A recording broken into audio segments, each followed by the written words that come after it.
तो पेन्हले रखबे कर। साया साड़ी ना लैले छुछे कुछ तो पेन्हले रखबे कर।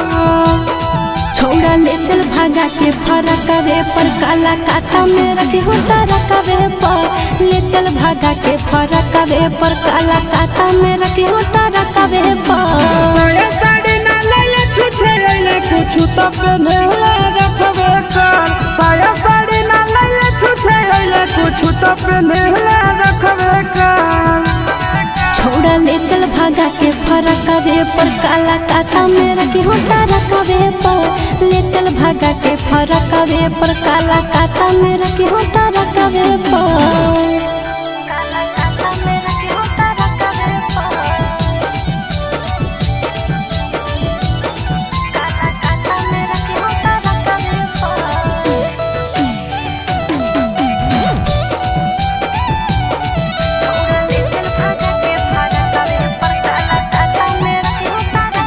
भूखल रहे हो तौगे पियासल रहे हो तौगे।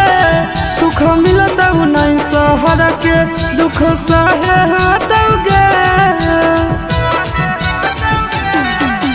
रोटी खइबो रे जिंदगी संगे बितैबो रे। जब थकल रहबी तोहर छोड़ा गोरो दबैबो रे। हमारा साथे रहे पड़तौ दिन रात सड़क पर। हमारा साथे रहे पड़तौ दिन रात सड़क पर। छोड़ा ले चल भागा के फरकवे पर काला काता में रखे होता रखवे पर। ले चल भागा के फरकवे पर काला काता में रखे होता रखवे पर।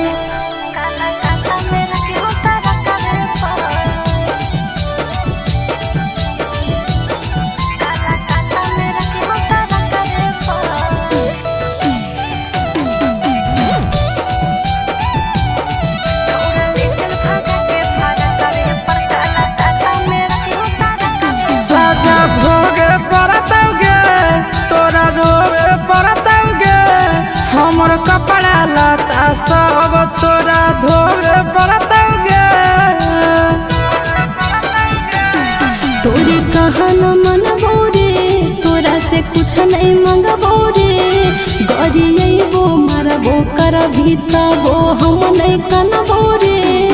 अरे चिंटू आशीष संगे जीवन कटतौ बहरे चकवे पर।